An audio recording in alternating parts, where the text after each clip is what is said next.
So, thank you, everyone, and I guess we'll start our committee meeting. Let's go. Go ahead, Williams. Over to me. Go on. Questions right. on you? Commissioner, before we begin, I'd just like to thank you both for attending today. And I know that we've had a number of conversations regarding this issue and, the funding allocations within your department. And so thank you for those in the past. I wanted to bring some of my colleagues into the conversation and expand upon what we've talked about a little bit before. The two items from the agenda, or I guess there have been four items, but the two allocations that have been held are related to the skate park in Eastwood for $50,000 and the greenhouse repairs, which are an additional $200,000. And I communicated with you that it was neither project that has me concerned. In fact, I support both of those projects moving forward. It was, how we were funding them and where the funding was coming from. And when we look at the documentation that was submitted, both of those projects are pulling funding that was in the CIP under the dog shelter. So I guess my question that, given your timeline with the city, I'm not sure if you can provide a complete answer, but I'd like an attempt. What was the vision during the planning phase for the 23-24 capital improvement plan that required a $3 million investment into a dog shelter, $2 million for the current year, and $1 million moving forward? Well, considering that I wasn't at Parks, for the record, I'm 6 months into the job now, so I wasn't at Parks at the time that this was planned. So all I can give you is a speculative answer. All I can do is speculate the answer, and I would say that $2 million is sufficient for the whole project, right? But there's steps. We have to have site allocation. We have to go to design and construction. And then we actually have to build. There's RFP processes in between. So that total process could be 1.5 to 2 years. If I had to speculate, I would say that in 23, 24, $2 million was budgeted because that might get us through the whole project. Design, construction, site allocation, and that still won't be enough, but that would get us going, right? But site allocation is difficult in the city. There's guidelines from the state. You can't be near residential. Also, we need a certain size land, right? So finding that land is difficult. To my knowledge, Parks has been on this mission for quite some time, for not many years, maybe past 4 years. More aggressively now that the city stray problem is getting out of hand. Actually, it's a problem that's getting out of hand all over the nation. So I would say at that time in 23, 24, to speculate, since I wasn't here at Parks, I would say that was a correct allocation. Though, Excuse me, Mr. Williams, not to interrupt you, I apologize. But Corey, could you please come and being that you were here? Thank you. Yes. So the question is, why did it go from 3 to 2 to 1?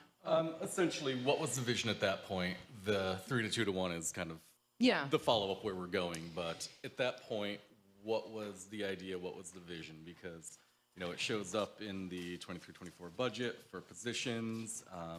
There was a 6/15, so June 15th in City News. Mayor Walsh announces hiring for a soon-to-reopen canine shelter. Mm-hmm. So there's a lot of, talk around it. And so there must have been a plan within the administration. Yeah, I think to Commissioner Williams' point, when the dog shelter first appeared in the CIP, I think it was thinking through the entire project. We're going to need to build a space. We're going to need to acquire land. We're going to have to, do all this stuff from scratch.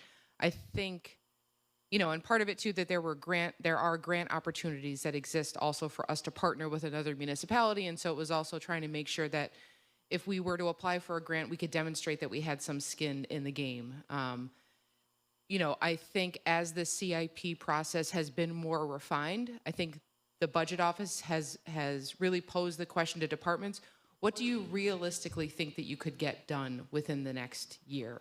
You know, CIP is a year-to-year process. We definitely want to look, it's a 5-year plan, so we want to look to the future, but realistically, what do you think you're going to get done in the next year? And I think that reflects where we're landed now of $1 million. You know, do we realistically think that by the end of this calendar year, we'll have identified land, purchased the land, and come up with a design, bid out the construction, and have all the construction done by the end of this calendar year? Probably not. And so I think it's a reflection of just being more realistic in what we think we're actually going to be able to accomplish. In terms of where we are for a goal, the second chance shelter gives us a great option in the interim. It's not as many kennels as we need to meet the demand, but it was an empty piece of an empty asset that it really just happened in passing. I was at a number of us were at a walkthrough with the county at 11:53 at the time, and we were talking about, the challenge of maintaining facilities, et cetera. And it was actually Deputy County Executive Ann Rooney at the time that said, "Oh, well, do you guys want a dog shelter?"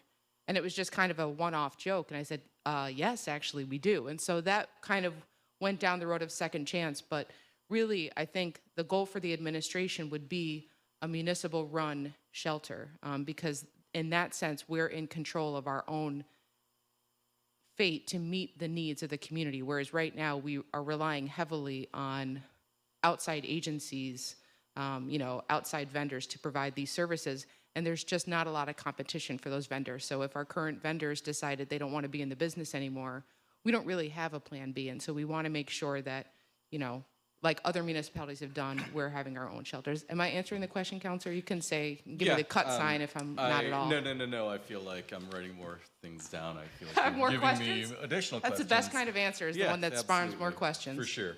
And I guess if we look back upon the 23-24 capital plan, the $2 million, the 2 + 1, let's forget about the 1 moving forward. Let's go back to the year that we're currently in. Sure. Starting in August, there was, I have it written down. So what happened 6 weeks into the fiscal year that led to the systematic defunding of that dog shelter line? Because in August we have $300,000 to pools, $150 for a backhoe, $12 for a sewage pump.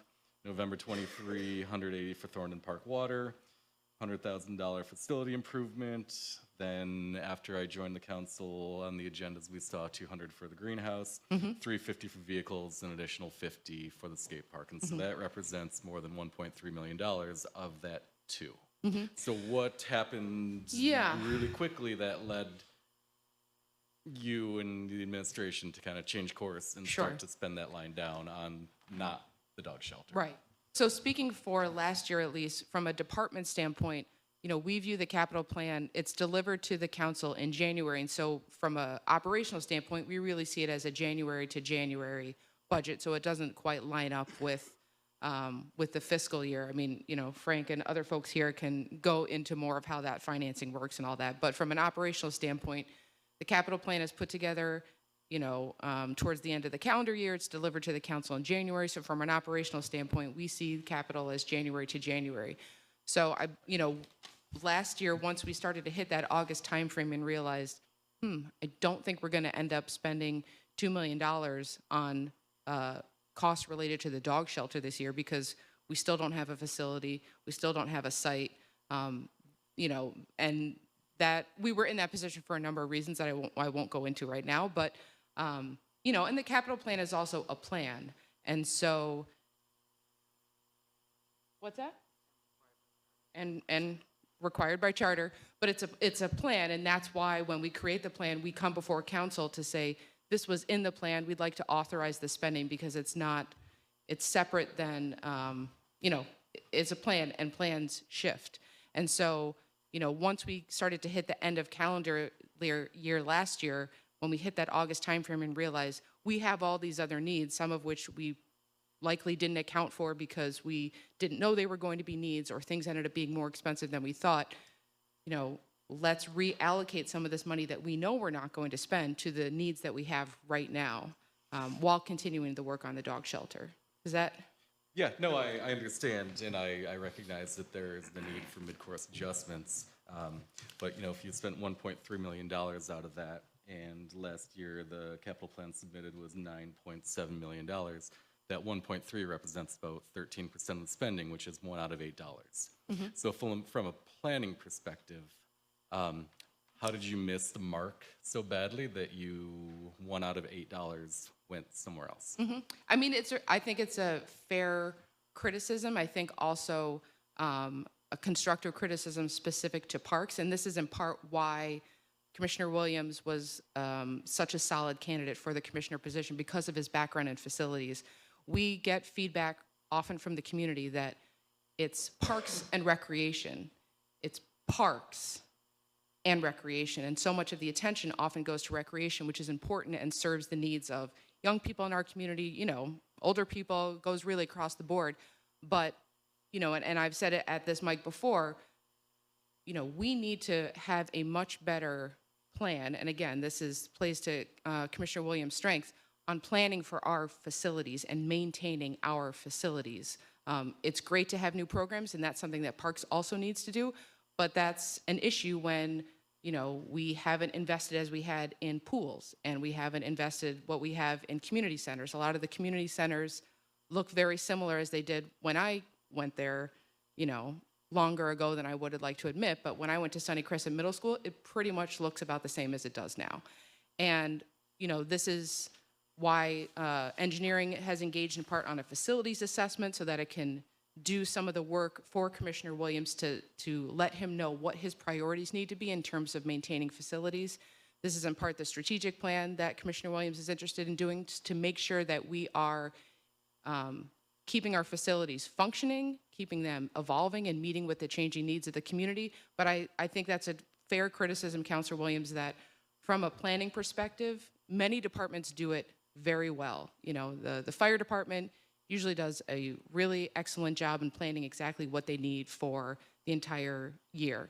I think Parks has a lot of room to grow, and again, that's why when we posted the Parks Commissioner position, we wanted somebody who had this facilities background so that, you know, and I think it's a really nice complement with Deputy Commissioner Abbott, who has a very strong recreational background and knows services and is implementing new programs, but we need to have a much more clear vision that lines up with our capital plan of where we want parks to go.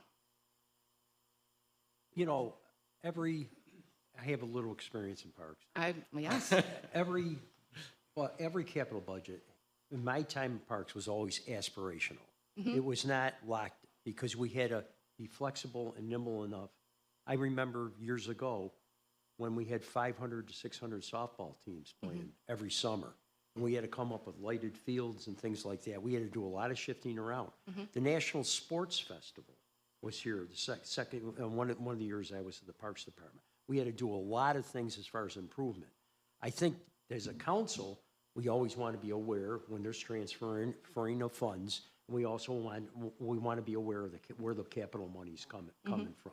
But to think that we're going to, and especially, of course, you know, in the school district, you know, there's a lot of things, there's a lot of moving things to address needs in the school district at all time with the capital, you know, plan. So I admire the commissioner for coming up here, and this has been a problem. There's a dog shelter problem. That's been a problem for about 40 years, 50 years. Where we put the dogs, and dog control used to be over in the Parks Department, of course, when I was there. Right. So Councilor I think Hogan, we I'd better be like- cognizant of that. Yep. Yeah. I'd like to point out to everyone in the room that when items come before us that are included in the plan, we hold up the sanctity of the plan. When we like to diverge from the plan, we talk about how it's just a plan and how it's flexible. And so... Well, that's you what kinda- government works a lot of times. Yeah. I mean, if government's intractable and not flexible, then we can't meet the needs sometimes as they come up. Yeah. You know, I mean, if it wasn't, let's face it, I mean, Burnett Pool, those kids will be swimming this summer only because of President Biden's American Rescue Plan, and only because that the city administration and working with the council devised a plan where that money from the American Rescue Plan was eligible to do that pool. So, I mean, I think we have to be, I will land on the side of being, as far as managing departments and things, being flexible and nimble. to address the needs as they come up. Because there's never anything set in stone. And I think there's kind of a middle ground where we do want our departments to be aspirational of what they want to do, what they want to accomplish, how they want to meet the community's needs. I think at the same time, I think Parks, having only been there for a few months, but I think Parks needs to have a more comprehensive maintenance plan to address some of the issues of deferred maintenance. Burnett is one of the, all of our pools are pretty old. Burnett is the only one that we've done a major renovation of. We probably should have been doing that, years ago and not had to have waited for, even though, but We needed the money to do it. but yes. And so, but again, if we do, so now how do we keep Burnett? How do we do that annual maintenance that Burnett might need to make sure that we don't find ourselves in the same position 20 years from now? And, we never did any maintenance on Burnett, so now we got to redo it all over again. So I think it's both. I think Parks, and I think this is the direction Commissioner Williams has taken the department, needs to have a more predictable, stable plan for maintenance of facilities so that we don't have to adjust and rely on the flexibility of the capital plan to address needs, while also maintaining the flexibility of costs come in more than you anticipated, issues come up that you didn't know were going to happen, and I think there's a middle ground. I think, to your point and to the Councilor Williams's point, and like former Councilor Maroon used to bring this up, a lot of times when we do capital money, that's it. We get the capital, we get the buildings open and all that, but we don't take in any of the ancillary costs. I think that's something we always have to consider, how much it's going to cost the staff, clean, and maintain buildings. So, because we went through this, McChesney Community House was changed from an archery center to a big community recreation center. That costs a lot of money to maintain. Right. That's the thing as far as budget goes, that's what I found in my experience. is Right. that we have to You be have a brand new aware of stuff. facility, and this is great, and the community celebrates the brand new facility, but we need to ask the question of how do we keep it this way?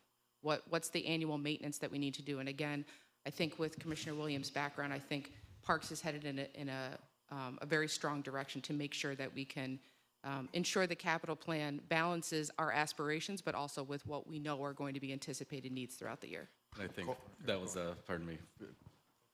Thank you.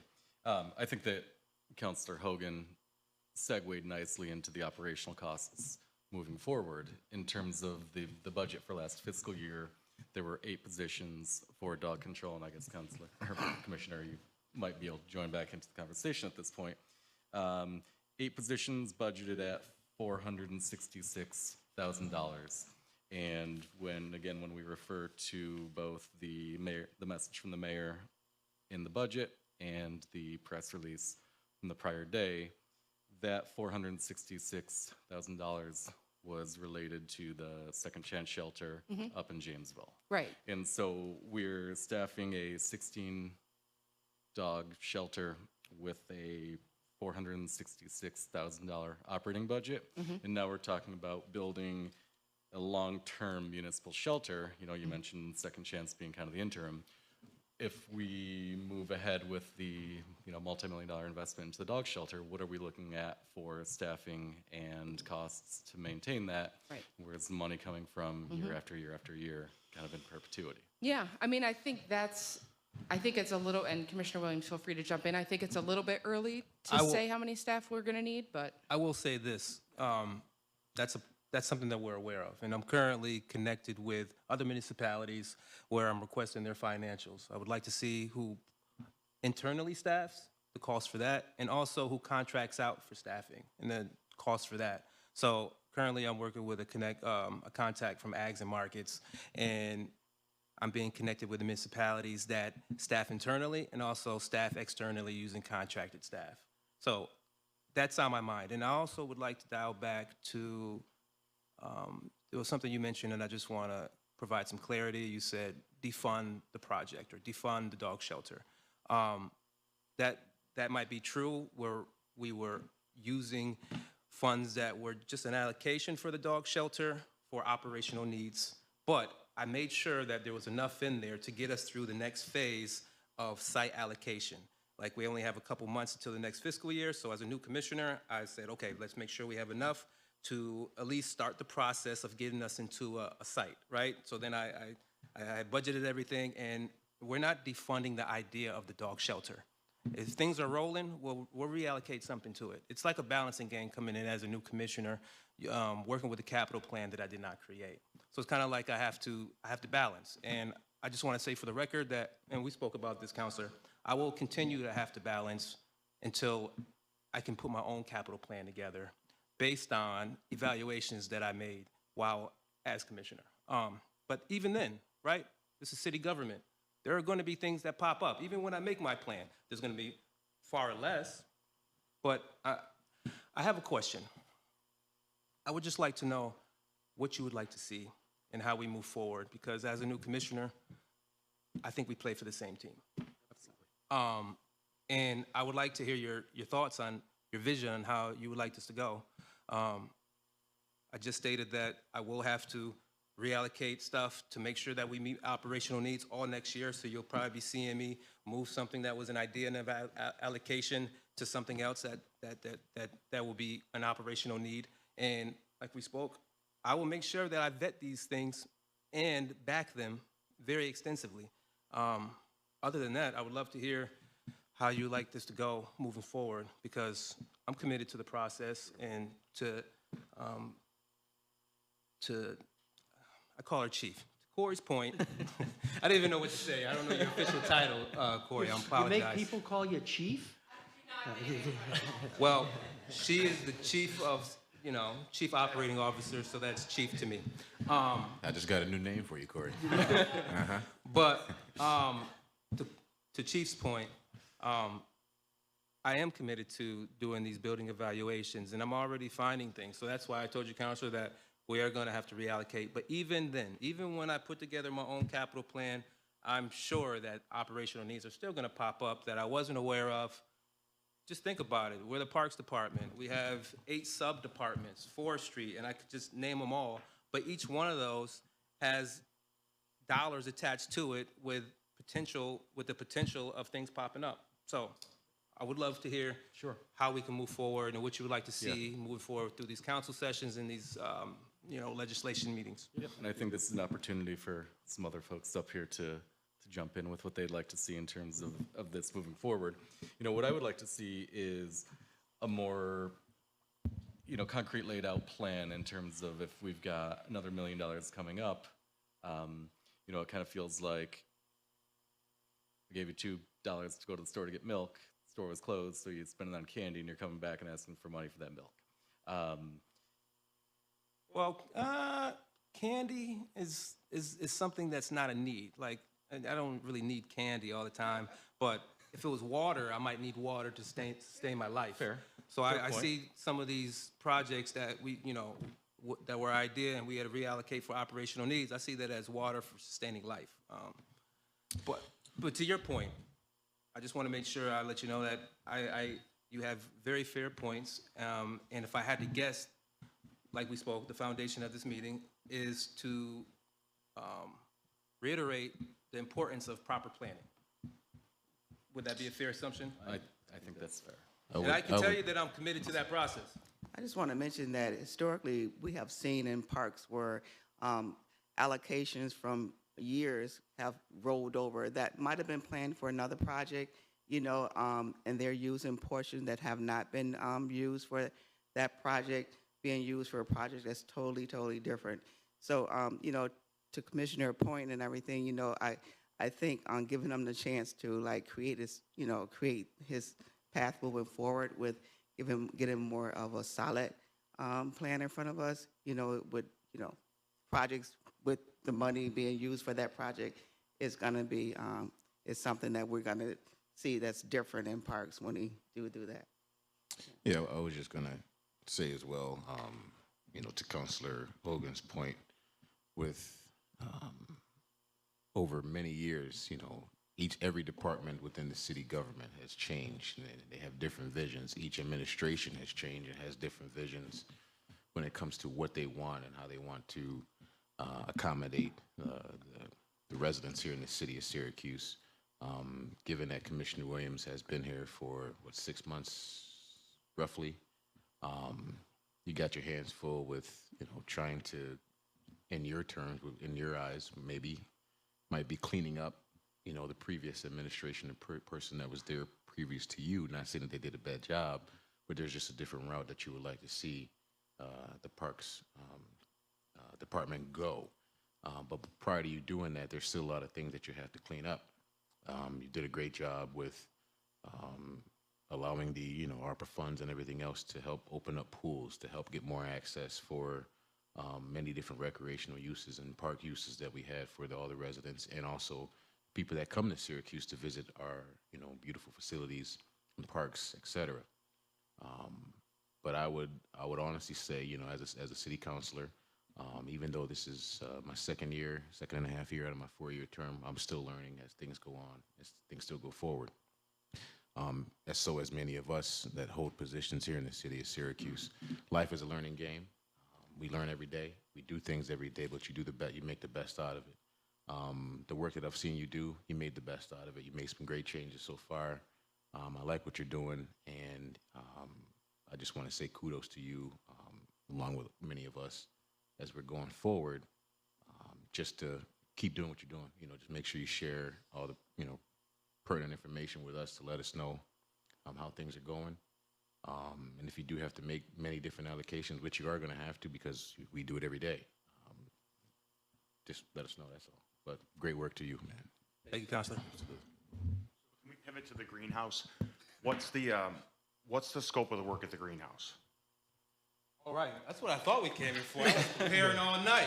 And we might need Corey for this because it was 20 years ago, but how old is the roof? Did they ever do that $1 million roof 20 years ago? So can I see, I was looking for that ordinance. I got one. We love the lemons. I got one on We the have a tour. historic lemon tree, and as they age, the lemons get more mature. But I would like to see that ordinance so I can check into that. I did some research, and all I could find was an ordinance for $100,000. So I would love to see that ordinance and what year it was from, because if there was an ordinance, I would love to check into that. Because if there's any, I don't know what the question was specifically for, Counselor, but if you feel like there might be money left over somewhere, I would love to know and go find it. But to your question, to my records, there was a roof replacement and I brought a picture. And just for the record, I am learning every day, Counselor. I didn't know that this committee meeting was in this setting. I thought it was going to be intimate in a room. So pardon me if I had a little sweat coming down when I see this formal setting. But the roof right here, so I can just show you, this roof on the vaulted part of the roof was replaced in 2015, 2016. This one portion of this roof was replaced in 2003. Is that all glass? Or what's the material? This is not glass. It's like, I couldn't tell you the technical term, but it's not glass. Yeah, exactly. And well, with the allocation, I'll tell you that these 3 sections are going to be replaced.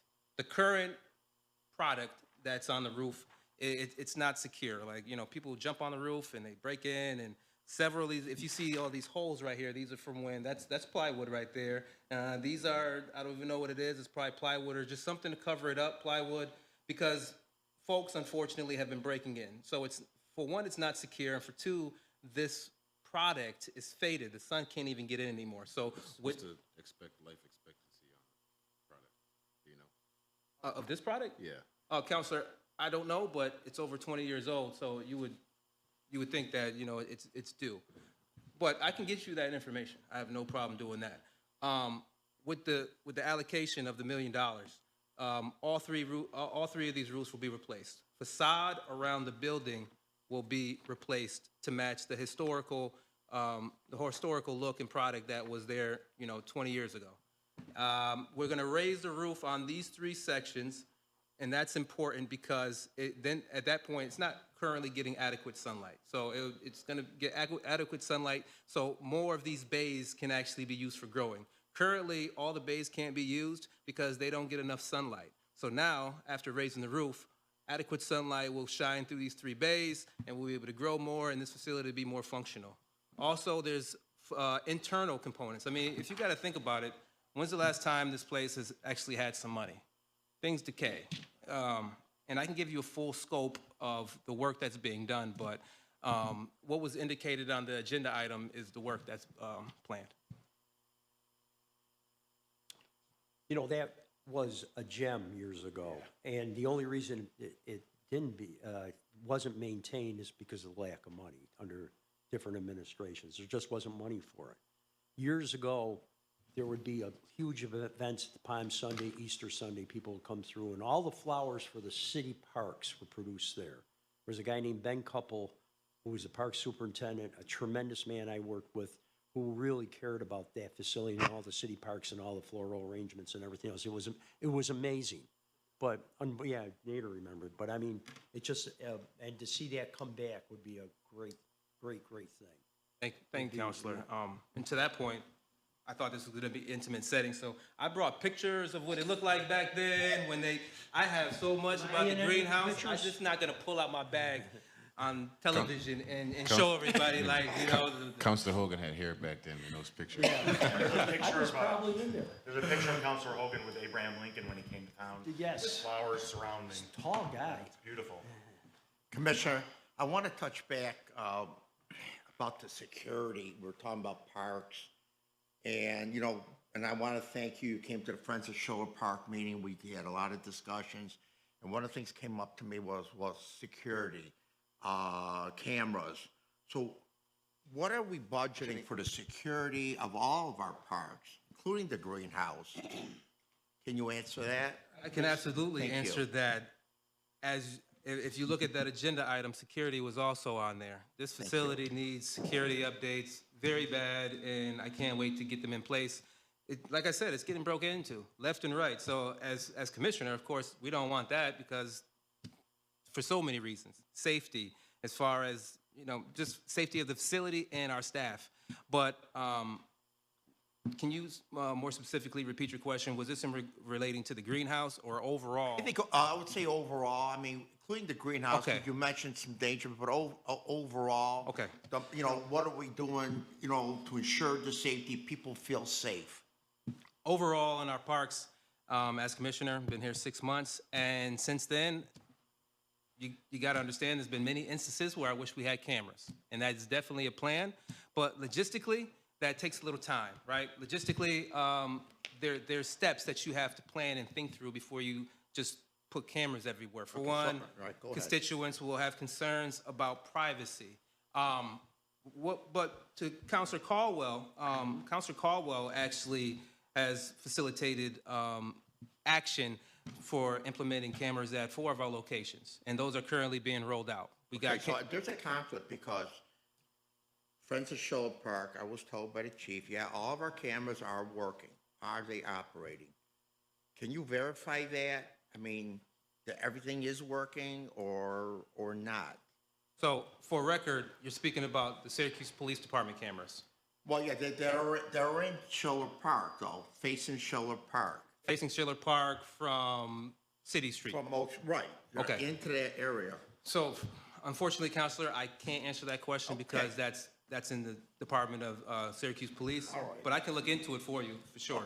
I appreciate it, and also because, you know, we want to work together, and I want to commend you. You know, in the last 6 months, I've had, you know, there's some things that gone on, and you've always been very good answering my questions, though. You've been very outgoing, and I thank you. And for the short time you've been here, you've had a lot on your plate. Thank you, Counselor. And just to sum up the camera, we also have illegal dumping, which I hate. I was just at McKinley Park yesterday, and it was a lot. It was probably enough trash bags and large items to go from this table to the back of the room at McKinley Park. 2 weeks prior, the same dump was there. Yeah. So I'm looking and I'm thinking like, I was like, I know my guys are great. I know they cleaned this up.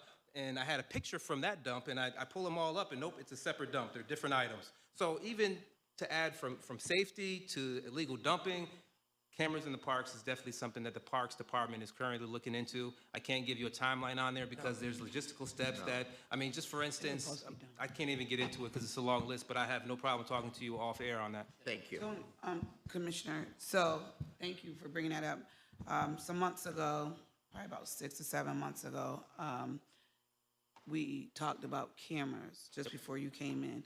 So we know we have them at McChesney already. Have they been installed, Chief? Have they been installed in the other places yet? Because it was just before you came in when the process was started. Unfortunately, Counselor, I gotta take that one because I was in place. I've been here 6 months. The cameras at McChesney were installed shortly after. I worked with Skilled Trades, Syracuse Skilled Trades, on the installation of McChesney. And then we have 3 other locations from the funds that were allocated. Last I checked, we needed internet at one location, and that was getting instituted. Just to be quite honest, I have to circle back on that one and make sure we're moving the needle. So what about the other ones? And honestly, you weren't here when it first started, so. Oh, first started? No, I was not here. I know you were. But as far as pushing the envelope after the fact, that falls on me. And I got to circle back and see where we are. I know we spoke about this maybe a month ago, and then, myself and the Director of Skilled Trades were talking, and we were going to get back on it. But in my first couple months here, there's a lot going on. So I apologize, but I will say that when I was at McKinley yesterday, and I saw, the illegal dumping, and I saw that, unfortunately, somebody spray painted on the side of the building, my first thing that I did was I went into my phone and I searched for that allocation to make sure McKinley was on there, so I could move the needle on that, at least getting that site cameras implemented. But I give you Supposed to be Wilson Park as well. Wilson Park as well, yes. I don't think Sheila was on, but we probably should look at that. I think it was 3 parks, if I'm not mistaken. I will circle back on that, and I give you my word that I'll give you. I think right now we're at the point you have asked a couple times, so I think just now I can just give you a consistent update every Friday on the camera situation. Back to the greenhouse that you were prepared for, right? Do you know the total estimated amount that it would cost to do the raising of the roof for those 3 parcels of it, or do you have that number? I don't know if you said it or not, I'm sorry, but if you did. The data for that, I will have to get back to you with. If you're asking just for raising the roof, no, I'll bring that back. And I don't mind getting a cost estimation on all this stuff for you. Some of these things are, we haven't even got the official quote. Like, they might go out for RFP, but I will give you the best cost estimate for each component. And we do have some quotes. So, for instance, the roof. We are purchasing the product for the roof, and we're still seeing if this is a job that our city Skilled Trades wants to take on to save us some money. As you know, we have a lot going on in the city, so Skilled Trades has a lot going on. So still to be determined if they have the capacity to currently take that on. If not, we will have to RFP that work. But Skilled Trades is usually very great about working with parks, despite whatever workload they got. Like, I take my hat off if I had one on to Skilled Trades, because anything I need, they're right on it. So I'd like to just give kudos to the Director of Trades, Kevin Henry, because he's really been in my corner since I've been here in this commissioner role. And Commissioner, the agenda item that we're currently discussing is $1 million for roofs and facade. When we spoke on Friday, we talked about the 400 in the next capital year. Would you kind of inform the council a little bit about the plans for that $400 that's going to be an ask in the future? I'll get back to you on that one, Counselor. Honestly, I didn't bring that data, but if you think about a greenhouse that hasn't been updated in the past 20 years, here's the picture of it. It's quite large. So as far as justification, $400,000 doesn't go a long way when rehabilitating a facility like this. But I will get that information right back to you. You mentioned, or we did. While Josh was talking about parking and other. Parking. See, yeah. All right. So while we were talking, I did get you that answer, and I totally forgot it's the parking lot. Yeah, it's the parking lot. I mean, you see the picture right here. Tony, are you working with the historic preservation gate all the way with this? Absolutely. Okay. We're working very closely with historical preservation. and they've had a lot of input into how we're moving with this project. You know, Commissioner, I just want to like, and maybe Chief, I just want to make sure that we, you know, is the Parks Department getting enough help as far as grants management and pursuing grants? Because in my time with the city parks, Burnett, Meacham, Sunnycrest were all built by federal money. Onondaga Pool was built by federal money. The Clinton Square was built by federal money. So, I mean, I want to make sure that and there seems to be always readily available grants for parks, especially urban parks, and we're coordinating well, because for years, I know we only had like one planner. We had Glenn Lewis over there for a lot of years. Yeah, I mean, I will let Commissioner Williams give a more complete response, but I will say one of the first meetings that we set up for Commissioner Williams when he came on was with Janet Burke to talk about, you know, ways in which research and park can work closely together to make sure we're managing the grants, not only obtaining them, but also executing on the grants. And I will say that, you know, and Commissioner Williams can speak to this, that the planning department has expanded from where it once was of just one planner. Right, I mean, the planners, but I mean, the pursuit of those grants are Right. really important. Counselor, you raise a great point. Yes, we're looking for any money we can get at parks to get things done. Currently, what I'm doing is, aside from a connection with research, like Chief said, Janet Burke has been really great with looking for grants. Old grants. Currently, what I'm doing right now is making sure we evaluate the availability of all old grants. As you know, being at parks, there's always something floating around, something from like 4 years ago. So right now, Personnel. yes. So right now, I'm going through all old grants just to make sure we know the correct language, we know what we can use it on. I'm kind of like stacking the deck as far as what's available to parks so we can utilize it. Excellent.